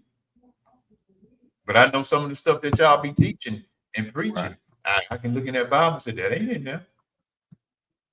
But see, right. That's how y'all can maneuver and get over on some people because a lot of people don't read or some people can't read, especially the older folks. A lot of them don't read or can't read. Right. But these younger folks, let me tell y'all, let me put y'all, some of y'all pastors, let me put y'all on Front Street a little bit to help y'all out with some of these young people. All these young people ain't on their phone in the church, just on the phone on Facebook. Some of these young people is looking at their phone talking about, what is that word he just said? They looking at what you're saying. Mm-hmm. See, but you won't know that because you don't talk to them. Mm-hmm. You just think they're young and dumb and on that phone. You don't even know what they're doing on the phone. You're just calling them out for being on technology. Yeah. Technology is here. Like it's here. And it's best to use it for your advantage. That's right. Come on, man. It's real easy to say prepare and get ready for this and that. But the elders and the people that don't have family to help them get prepared, God still covers them. I never seen the righteous forsaken or his seed begging bread. Either way it goes, God has them. He will provide. I can agree with that now. He will provide for them. Yeah, I agree. Let me say this because I know what Mr. Keith was saying. Hey man, I put into I do agree. When I'm saying get ready and prepare, it's more than just save money and stuff. After I said get ready and prepare, Carl came back and said stick together in unity. That's one way of getting ready and prepare. Also, we go back to in order for us to have and want something, we have to do something as well. We got to work. We got to work. We can't just ask God for the job and don't go fill out the application. We can't do that. We got to be able to get out there in the streets. We got to be able to build the relationships. We got to be able to say, hey, I need help. We got to be able to do something. I think the wrong message, because I agree everything what you said, but I think the wrong message, sometimes when you say God will provide, that gives off a message to certain type of people. Even if you don't do nothing, God will provide. Yes, God will provide, but God still wants you to do your part as well. That's the key. A lot of people sit back and complain about what's not happening and what's going to happen, and in their providing sometimes is a hindrance to somebody else. That's just my personal opinion. It's a hindrance to somebody else. They're throwing on the backs of other people who love them to where like that person would want to help them out if they just be a part of it, if they do their part. That's all what I'm saying. So I agree. I agree with you. God is not going to, he never forsaken anybody. And God is always going to provide. But we still got to do our part in this moment. We got to. We got to. And speaking of stick together, I go Leon right there, Leon Gateway. Yeah, Leon down at the Holler Center. Leon, what's happening, man? Matter of fact, Leon, why you, even if you're still in here, why you on, man? Put what you got going on at the Holler Center. You can put in the chat. As I always say when we talk sometime, tag me in everything that the Holler Center doing. Tag me everything that you're doing because Holler Center is trying to do some stuff with these young people. Y'all, we need to support them. Me, you, everybody. We need to support what goes on at the Holler Center, right there in our little town of Morven, North Khaki. As minister, his brother, Minister Gate would say, North Khaki. Mm-hmm. But they got some great things. He got some great things going on. I think he's doing the entrepreneurship thing right now. He's got some great things. When stuff going on at the Holler Center, y'all, support it. You got young kids, take them. Let them come down there and listen to some older folks, as y'all call us. And we ain't too much older than y'all. True. And Well, let me throw something else in that. When you drop your kids off, sometimes don't drop them off. Stay with them. Stay and see so what's you can going learn on. something. Please. Please. So Leon, man, appreciate you in the chat, bro. I mean, if you want to put some stuff in the chat that you got going on, feel free at any time. Feel free. I got to get with you anyway. You know, my son's in the hospital twice, so we get ready to get back on the road with this thing, rolling again with it. And y'all, even open mic night gonna be on. I get with Neil. We'll talk about that. I ain't gonna let everything out the bag.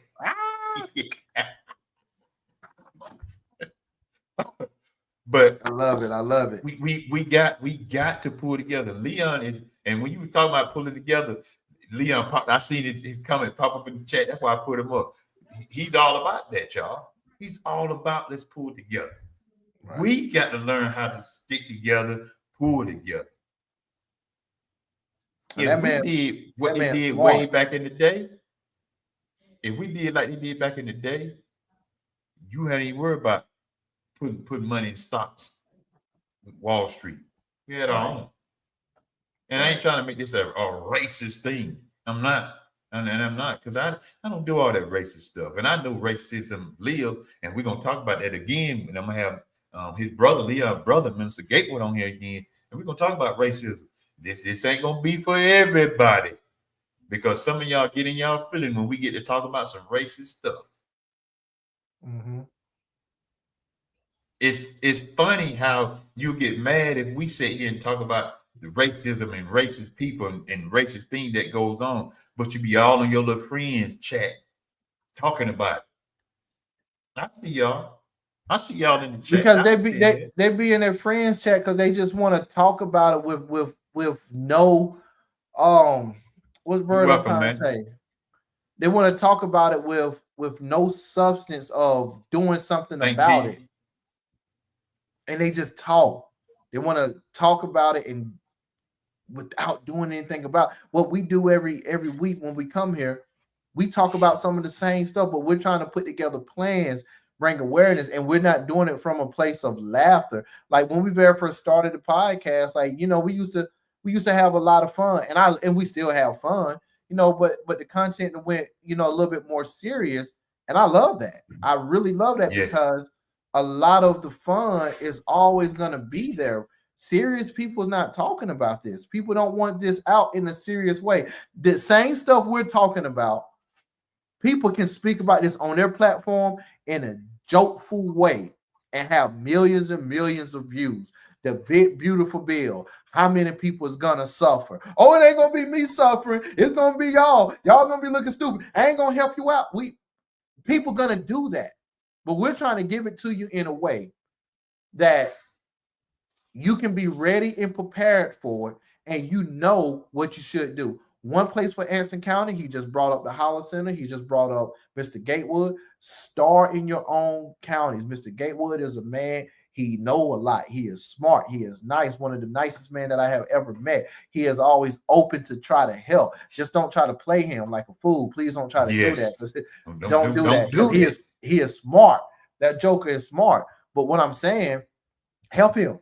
Go there and help him out. And if you help him out, you're helping the community. If you help, listen what I'm saying. This guy is so connected. Mr. Gatewood is so connected. If you help him out, you're helping the community. You're bringing the community together. Come on, man. And so what I'm saying, when we gonna catch that concept, man? They not. I hope. Let me stop saying they not. I hope. And I want them to. I think what bothers me, Carl, is that just it's a rerun, man. It's a rerun. We have platform and YouTube and stuff like that. This is the same stuff. Like, look, I'm not saying we're as great as these guys. We're doing the same. We're bringing awareness like Martin Luther King were, like Malcolm X were back in the old, like, what's my man, Claude Anderson. We're bringing awareness. Some of the stuff that we're saying And with the boldness, with the I don't care, this stuff people get assassinated for because people don't want this information out. They don't want positive energy. They don't want a plan of people to be together out. They don't want this. And the reason why I said I think this could be a rerun, I don't want our time here to pass by. And then when we're dead and gone, somebody saying the same thing and nothing happened. Yep. That's my problem. I'm gonna keep doing this because it has to be done. I'm not gonna let the situation deter me from what I'm supposed to do. But let's do something about it. Let's change the path of our future and our legacy. Let's change it, and we can right. if we just come together. I'm gonna ask you because I just seen. I think it was he clicked on it. Pastor Aaron Green, y'all heard me mention him earlier. If you're still in here, Pastor Aaron Green, just put something in the chat. I mean, and you're right, Neil. We're trying to pull together the community. Like Mike Kelton got Story Morgan. If you look at his community on his door on the building, you see unity is capitalized. That's what we're trying to do. We're trying to bring the unity back. Just like Minister Curtis, Leon brother, be saying, he's trying to put the neighbor back into the hood instead of just calling it the hood. Mm-hmm. He's trying to put the neighbor back in it. I love that. I remember when we used to do all this stuff. A lot of times what happened, it's something tragic that happened for the community to even come together. And that's a sad part. Yeah. We wait till something happens, and then we want to pull together. It's just like my little phrase, my little saying, my little statement, my little quote. It doesn't matter to you until it affects you. Right. That's when a lot of times we want to start being concerned about some stuff. Right. That's why when I was doing my music, I had this one line a while ago. I said, "How can we come together as family without sitting in church reading eulogies?" And I was like, I'm tired. I was like, I ain't gonna bring up names, but I have family members that you never seen, Christmas never seen, Thanksgiving never seen for years. But every time somebody passed away, they got a plane ticket, they got a train ticket, they found an outfit, they found how to get here and see their supposedly loved one get pushed down in the ground for the last time. Like how when tragedy strikes that you hear, but to do anything positive or a good time in a positive way. I don't want y'all to get that misconstrued. A good time in a positive way, you're nowhere to be found. There's no unity amongst us. You got to build a foundation for it to be a greater day. And don't come together just saying, oh, I hate when they say we stick together as a family. We sticking together because look at us, RIP on the shirts, pouring out lick. No, we got it wrong. We got it backwards, and we done been duped. We done been what they say, hoodwink and swindle. We done been swindled, and y'all just don't know that. Like, I'm about to do a hard turn, going back to what Carl just said. It's all about imagery. He said, let's bring the neighbor back into the hood instead of saying the hood. How when we think of the hood, we think of the projects. How when we think of the block, we have a certain image of ourselves. But when we say suburbs, there's another image in our minds. When we say suburb, you don't see yourself in them suburbs, but you see yourself on the block or in the street. How is that? Why is that our mindset? Why? How to be okay dressing dandy and act correct in the suburbs, but in your own neighborhood where you stay, you do the most. Oh, I about cuss. I ain't cussing in a while. You know what I'm about to say if I say you do the most mess. Where my dump button at? I was about to, because I speak about this all the time, and I ain't just saying this for words, guys. I live this, and this is life. Like, and I see it all the time. How you claiming a block, and how you saying this is yours, and you saying this is the hood. For one, you ain't paid nothing from there, but you doing more harm and damage in your own block that you're claiming. See, I put words together in a certain way to get you to think about it. It's real sarcastic, and I do it on purpose. Think about it. You say this is your block, this is your hood, but you selling poison and death to your own family. This is your block, this is your hood, but you pull that trigger back against your own family, blood on the streets. How, I just saw this video, and thank you for sending it to me. How this is your block and this is your hood, and this is where you grew up from, but you burned down the building from the man that built it from the ground up. You say you hated and disrespect them, but you burned and destroyed and stole and looted your own neighborhood. How? It doesn't make sense. So Miss Donna asked a question earlier. Do you think the drugs and crime rate is going to rise with this bill? I'm pretty sure yes, but I think a positive can happen at the same time. I don't think it's either or. People need a reason to do whatever, and that whatever could be good or bad. So now people are going to say, hey, they cut this. I got to go out there and make it happen. Oh, the other person going to say, oh, they cut this. Let me go out there and make it happen. But that make it happen was negative. That make it happen was positive. And what I'm trying to say is what we need is more positive. And what we need to see is that we need unity. We need to put what you said, Mr. Gatewood brother say all the time. Let's put the neighbor back in the neighborhood. We got to start being neighborly, friendly, unity amongst one another. And it starts with us making a change and making a difference where we at on our block, on our hood, in our projects. It starts there. I'm supposed to be sleepy. Come around here. And like I said, I am the know-it-all, but I'm the know-it-all because I know I don't know it all. Come on, man. Jesus. Get mad at me. Man. And the way it's going in this world, y'all, you can say what you want to.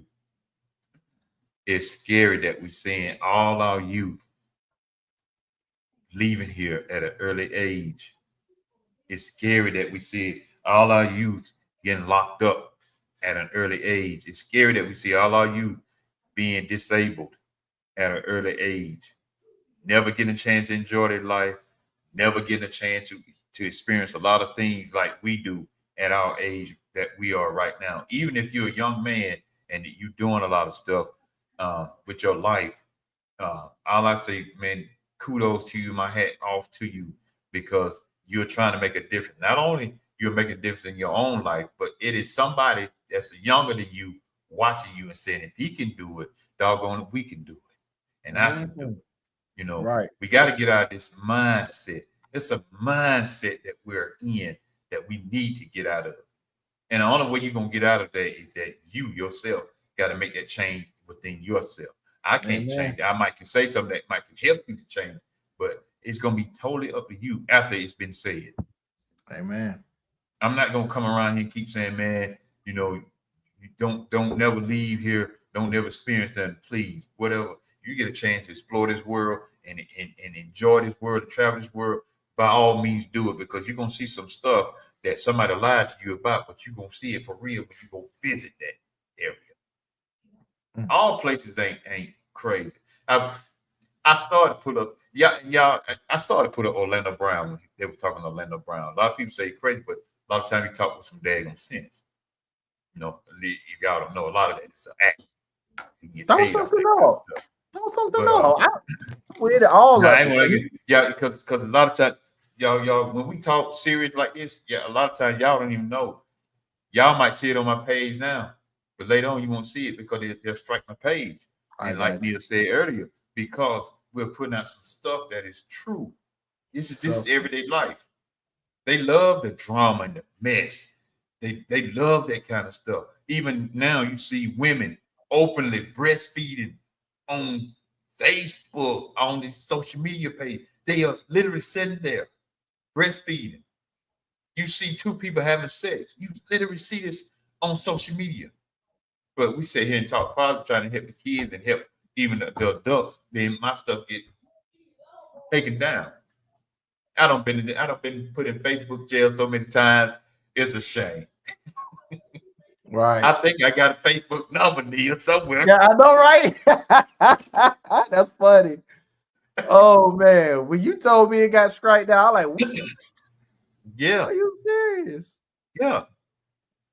Oh man, And what we are you can talk talking about about? helping people and doing things that's good, but can we on this platform support a genuine need to someone that has a financial need? Can we collectively do this? Elderly, single, parents, youth encouragement.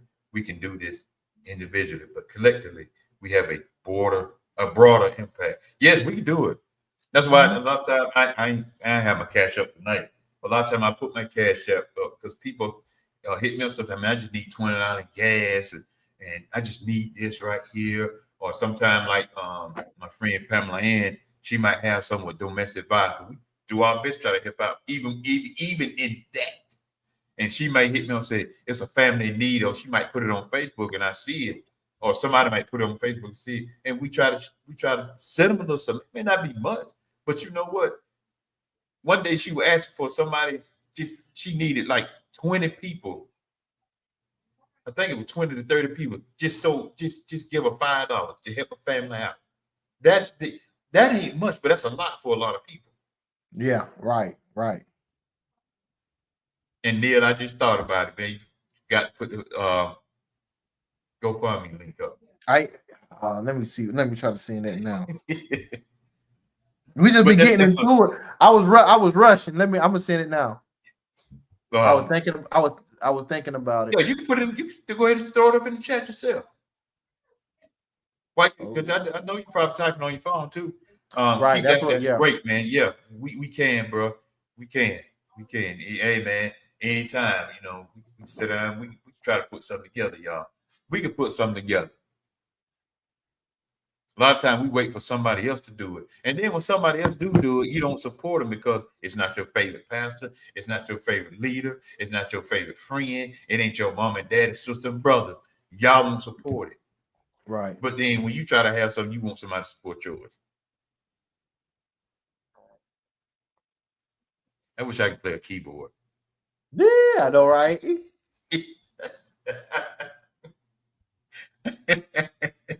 I'd hit that key right there. Dun. Dun. Yes. I'd have went right on with it. Yeah. That's the problem in our neighborhood as a day. Boom. We don't want to pull together. Ha. We don't want to do this together. See, and I ain't picking that. I ain't picking on the pastor, but I'm just showing y'all how easy it is. You can do that. But that's a great idea right there, Keith. Yeah, that's something we need to do, man. Y'all, I'm leaving it up there for a minute so y'all can see that, and maybe something will click into your spirit, as we say. We can do this. We can do this. But we're gonna talk serious about some stuff, man, and we're gonna try to get some stuff rolling. Whether people support us or not. That's why we thank each and every one of you all that comes on here and support us. And y'all coming in the comment section. I seen some new people in the chat when they popped up. And I thank you all. It's your first time here. Appreciate you. Come back. We may not be the biggest platform, as we always say, but we love when y'all comment because you never know who may see this later on. Because we're not only on Facebook, we're on YouTube too. Better know. I just sent the link to your message. Okay. Let me see if I can even find it on mine right quick. But we appreciate y'all so much. Can't express that enough. So much. We appreciate you all. Keep South says I support people that support people. We're through without a platform.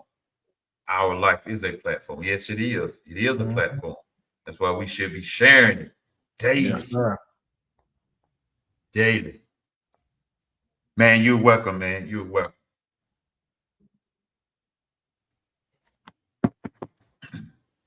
But yeah, we appreciate y'all. Thank y'all for joining us on tonight. We're gonna see can we get back to rolling with this thing weekly.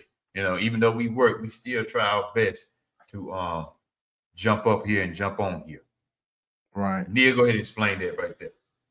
All right, guys. So we have a link. Try to keep this short. Short means under 25 minutes. So Hey, no. Pastor.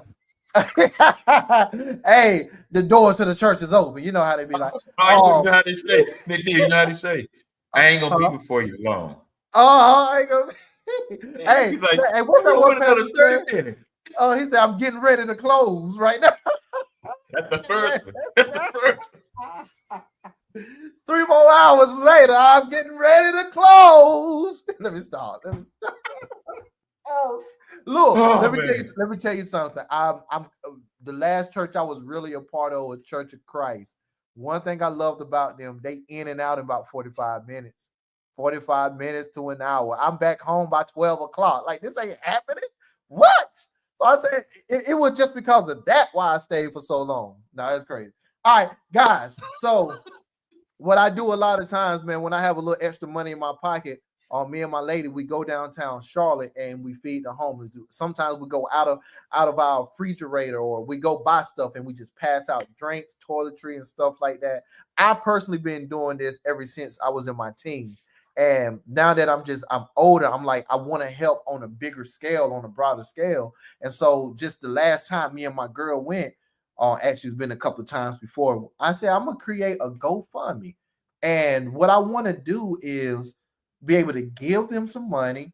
All right, let me just tell you the plan. What I want to do is actually rent out a building downtown for 2 weeks for a weekend, so they can take showers, they can sleep in the bed, they can have some good food, but at the same time, want to give out new shoes. I want to give out new book bags and clothes. I want to give out toiletry stuff. I want to give out tents for people who help them out. And so I want to be able to give out a lot. So the major goal is $30,000 that I want to be able to start off, and I might need more than that. The first milestone is 9,000, and I wanted to do it this summer. But the reason why I did it just because people need help, and I don't care who you are. How can you just step over somebody who need help? How can you just not look at someone? I don't care how they got there. I don't care. People go through stuff. Yes, they probably made a bad decision. Yes, I don't care about that. I just want to do my part, and I would love for you guys to help me be on this mission so we can do this together to be able to help out. And hopefully I can get this to a point to where this is recurring, and then start an organization to where we can feed people across the entire United States and hopefully go global. Like, it's a big plan. But for right now, if you could just help out, any donation, $1, $5, 10. If you want to donate the whole 30,000, I'm cool with that. Any donation would help out. I put the link right there in the chat. You're probably gonna have to copy and paste. Go to GoFundMe, and you can give any donation. I want to go ahead and shout out to one of my best friends, Jawan Smith. He was one of the first ones to do a donation, and I appreciate you for that, bro. Like, I really do. So that's it. I really appreciate you guys. Also, I would love for people to help out. Meaning, when I'm down there passing out, if you want to be a part of it, I try to go at least every 3 Fridays, or Saturdays. I try to go down there. If you want to help out, passing out, just getting to know these people, I'm all for it. Reach out to me and let's do this together. Y'all heard it. Oh, and I meant to mention another pastor, local pastor, Pastor Ray Curry Jr. He's up in Charlotte, so he's a local pastor. He good too. I mean, Right. he ain't playing with, as far as calling for what it is, and I love that guy because I watch him too. I watch him Right. too. He's on YouTube. I think he's on Facebook. I know he's on TikTok. I don't know about Facebook, but I think he is. Uh, Pastor Ray Curry. So if y'all know Pastor Ray Curry out of Charlotte, North Carolina, I met him a few years ago in Andersonville. I know he probably don't remember who I am, but I remember him because his voice. That's how I remember him. And so if y'all know him in Charlotte, tell him I said hello, gave him a shout out. I'm gonna get some of these pastors and give him the church name, but y'all Yeah. support this right here, because see, it is some people that's trying to do some stuff, y'all. Right. I mean, we're trying to do some stuff. Even Right. every little bit help, man. That's what we're trying to do. Even me and Brandon was talking about, especially with the people with sickle cell, putting something together for sickle cell people. It's a Yeah. lot of sick people around here that have sickle cell, but a lot of times y'all don't want to talk. But we need to talk. That's how, as a community, we need to talk. Yeah. So if you know anybody that have sickle cell, tell them to come jump on and tune in with us. And it's not like I'm saying here, come on, China, y'all come on and support. You know, that's good if you do. And we not trying to get on, trying to get views and stuff. But see, a lot of y'all don't know what sickle cell really is and really how you really deal with it, because this is your first time ever your child may have it, and you're not paying attention to what you really need to do. Right. But y'all see that. Y'all see that 1 meal at a time. 1 meal at a time. Join our mission of compassion. Y'all, there it is right there. You can copy and paste it. Matter of fact, wise up, screenshot so you can blow it up. Yeah. Matter of fact, this is what you do. You're on your computer, especially if you're on your laptop or your desktop. Just click that little box that's down there. It'll blow your picture up on your computer, and you can screenshot it with ease. Because that's how I'm looking at it right now. I got it blowed up. And don't be afraid to reach out to me. I keep all my social media open and public. There's nothing for me to hide. I don't do anything on social media that I don't want. Oh boy, I say a word. I don't do anything on social media. When God come back, I'm gonna be ashamed of. Okay. No.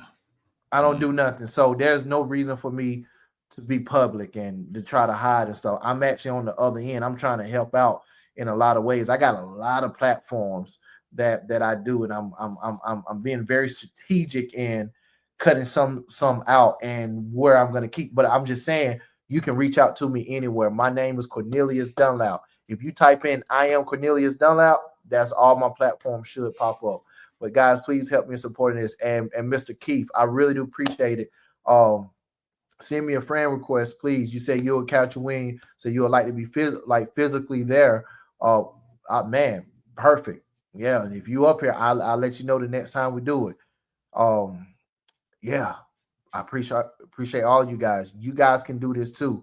Don't think that I'm somebody that's up here. I'm on the same level with you guys. Just as much as I created a GoFundMe, you can create something too. You can do something. You can be a part of something too. I'm just a young man trying to figure this out. I don't have the plan. I don't have like the backing, the funding. I have an idea, and I just put my ideal to work. And it's going to continue working, because I know by the time it gets to that 30K, the ideal is going to be fully fleshed out to be able to do what I need to do. Do not think that just because you're on the other side of this camera, you can't do it. You can do it. You can be a part of a family. You can reach out. And if you don't feel like reaching out, you just do something. Please just do something. That's all I'm asking. I did this. I ain't putting no GoFundMe out for me for a new Ferrari or something like that. I ain't do that. If you want to give me a Ferrari, I'm cool with that. But I ain't do that. I did a GoFundMe for other people. You might not want to pay the car insurance on it, but yeah. No, hey, long as I got the car. Honestly, if somebody buy me a Ferrari, I'm reselling it and getting the money. I don't need a Ferrari. Give me my Cadillac. It's something. Go ahead. No, I was just about to say, give me my Cadillac with gangster wall tires. I'm cool. That's all I need. It's like like my friend Pastor Steve always say. Somebody used to ask him all the time, how do you start a food bank? He used to just go to the grocery store and buy a bag of food and give it out. There you go. Yeah, there it is. Yeah, that's it. Man, a lot of people, they feel like you got to do something miraculous. When it comes to it, you feel like you have to become a non-profit organization. You got to go get your EIN number and stuff. Once you make it to another level, yes, if that's your desire. Look at Amazon. I'm sorry I'm using this example. Carl, where did Amazon start off from? I need to start mine out of the mindset and out of the house. And this then I go Amazon, get them. You got go it. ahead. No, go ahead. The biggest delivery package company in the world started out with 2 people in a garage. Think of that. There you go. You're like Bill Gates. In the garage. Y'all think, see, y'all look at these big rich people and think that they just had the plan all along. Most of these people, empire came from just hustling. I don't care what you think about him. That was in a garage. delivering packing. I don't know how they got the product. I don't know, but they was in the garage. What I'm saying, you can do it too. Look, let me bring you into the window of my life, guys. I'm trying to make myself look as human to you as possible. Me and my lady ain't doing too well right now when it comes to the finances. So what I did some summer cleaning. I went through the college. I went through the closet, and I looked at stuff that I wasn't using no more. If you go on my Facebook right now, you will see me I put about 5 or 6 listings for different things I wasn't using, prices just to get a couple of dollars. You can do that. You can do it. You got stuff in your closet that you ain't even use that you can sell. Somebody else need it. Mm-hmm. Or you can give it. If you want to play the long game, you can give it. And I promise you it will be returned unto you in some kind of other way, shape, or form. Yep. So never think waking up, going to work, paying bills is all you can do. You can do something. You can do something. Man, what else you got going on, bro? We getting ready to get out of here. That's it, man. I'm about to get on this bed and go to sleep. I ain't got nothing. I done told them about that. They know my podcast and stuff. I want to shout out me and my guy James. We taking a little reset. I'm gonna be honest and transparent with our movie review. We started off with an idea and we just trying to get a little bit more structured. So we're doing some rearranging some things so it can look more appealing to you. But 2 friends, 1 show, and we're a film and TV show podcast. We're gonna have the movie reviews for you. Other than that, man, I'm resting, trying to take it another day, and just really, really, really trying to stay focused in my personal life because this 9 to 5 stuff is not working out. To let you know, that's where I'm at. What y'all gonna do about it? Oh, man. Like always, y'all. I do have my merch, as the young folks call it, on a shirt. I'm trying to keep it in the family. My niece make the shirts for me. My logo, my little statement and my little phrase, what I say, it doesn't matter to you until it affects you. I got that going on. Nothing happened. We'll be on Sunday. I would have been on this Sunday past, but some of y'all know Brandon was in the hospital Sunday. So, and a lot of times I won't be on if he's in the hospital. Sometimes we'll shoot it right there from the hospital bed, but right. We didn't do it this time. But nothing happened this Sunday. We'll be on, and I will be talking about my people. Stop this violence, man. Let's stop. Prison and death is not the way. Ooh. It is not the way. Prison and death is not the way. Because that's what I was going to talk about Sunday. But if nothing happened, we'll be on this Sunday talking about it. As y'all see, we thank all of y'all. We thank all of y'all for coming on. If it's your first time here, we appreciate it, man. And we just thank you on open mic night. We're gonna try to get back in the groove of doing this every week. We'll try to get back in the groove. Like I said, we do work. We do have jobs, and we've been very busy. But that's it. And I think if Brandon do heals, he got one talking about yourself. Talking about yourself. And he been want to do this, but look like every time he wanted to do it, man, he got sick every time.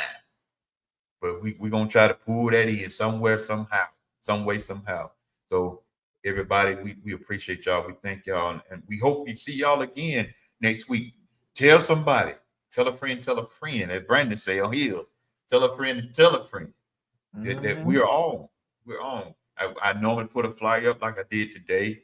We'll try to let you know what's going on. So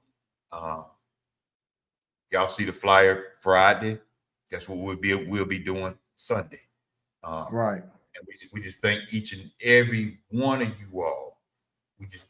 I can't express that enough, Neil. I can't express it enough. Because some of y'all been hanging in here since day one. Yeah. And we appreciate it. Because without I love when I see him. I love when I see him come through. Yeah, without you, will not be no us. Will not be no us. So we appreciate you. And I know sometime on Wednesday night, some people like Miss Yvonne them be in church, Bible study stuff. But when you can tell Miss Yvonne in here. Right. Right. See that list. Right. Check. And and one thing I'm gonna start doing, guys. I used to make my screen wide, and I wouldn't see the text thread going over there. I'm gonna make it a point to be more active in the chat. So most of the time when you see me looking down, you don't think I'm paying attention. I'm in the chat texting. That's what I'm That's doing. what we do. Because I said I was gonna start doing it too. Yeah, I said, I think the problem with me on my laptop right now, it doesn't let me type in. So I have it pulled up on my other phone, and I just type it in, watching on my phone, like right here, as y'all can see it. Like I be doing. Yeah. I have my So- phone just like y'all see me looking down because that's what I'm doing. I'm in Yeah. the chat. Yeah. So So just we're want y'all gonna to be know active. that. We're gonna be active talking and in the chat. Yeah. And guys, I'm gonna run something by Carl too when we get off. I'm gonna see if he wanna go that route, because I am serious. I am very serious, but I do want to talk a little junk too, every now and then. So I'm gonna run something by him, and we'll let you know what happens. Hey, you gotta run it by me because we slide some junk talking in there every now and then anyway. Got you. I love it. We already don't set it up. They just didn't know. They just don't know. Hey, I'm gonna say just let it go. Just like Carl said, we already set up. They didn't know before I even started on this thing. Carl said, "Oh yeah, you already part of it. You didn't even know." No. Oh y'all, let me tell you that. I threatened them. Either you're gonna be a part of it, or I'm gonna make you a part of it. One, you can go easily, or you can go forcefully. You don't even make no difference. But you gotta go. I said, You go the easy route. Hey, we're gonna have to start calling you Fleece McCoy. So y'all, if y'all hear somebody say, "Well, I don't know how you got him on there," that's the true story right there. I threatened him. He did, and still threaten me. That's why I show up whenever he need me. Like my job be like, you got to work over. I got to go to this podcast. Like, I don't know what you're talking about. You're gonna have to speak to Carl about that one. But man, I'm good. Hey, Neil, I got that thread from my son because my son said, "Daddy, you gonna get your own. You gonna get your own. Go get off mine, taking all my viewers. Go get your own." That's funny. So I just pass it on down to you. There you go. Now I got to figure out who I'm gonna threaten. Yeah. But I'm good, y'all remember something? Y'all ever want to jump on? Because I meant to do it tonight. Because I'm gonna start putting a link in the chat. Now, I ain't say come on and be doing all the crazy stuff now. But if you ever want to be a part of it, that's fine by us. The bigger the better. The more the better. The more that you say, the more the merrier. Need you. We need you guys. We need you. Yeah. Especially when I get tired. When I get tired and sleepy, we need y'all. Tonight was a good one. I was great. I'm pulling there right now, but I'm good. So and I'm gonna be like the pastor, if there's nothing else need to be said. The doors to the church. Carl, you getting ready to close? I'm getting ready to close this out. That's my third one. Oh, shoot. Oh man. Y'all see, we cut up at the end now. That's how we do. Getting ready to so close. We appreciate y'all though. Y'all, we getting ready to get up out of here. If there's nothing else to be said, Neil, and to pass. Hey, you got to get your niece to make a shirt. I just want a shirt. Getting ready to close. That's a shirt. I'm gonna get her to make me one of those. I'm really getting ready to close. Oh, Neil, and then wear it to church. That's what Oh shoot! Oh man, y'all, we thank y'all. Hey, this overlook us at times. Oh man, hey, the words gotta be the hands of a broken clock now. The clock is gonna be a clock, and the word gonna be getting ready to close. Like, oh, let me stop, man. It's time to go to sleep, guys. Yeah, cause we close it. We normally close at 9:30, so it's 2 minutes over. We're 2 minutes over. See, we was honest. We said we're getting ready to close. I'm ready. I'm done. I ain't saying nothing else. Let me Yeah. do this. Yeah. Oh, Neil, before we get Hmm? I want to say this before we get out of here. Y'all, even though we joking, but let me put something serious on you right quick. But y'all, in this world that we're dealing with right now, it is no joke. It is very serious. And I'm gonna show you something how this world really look.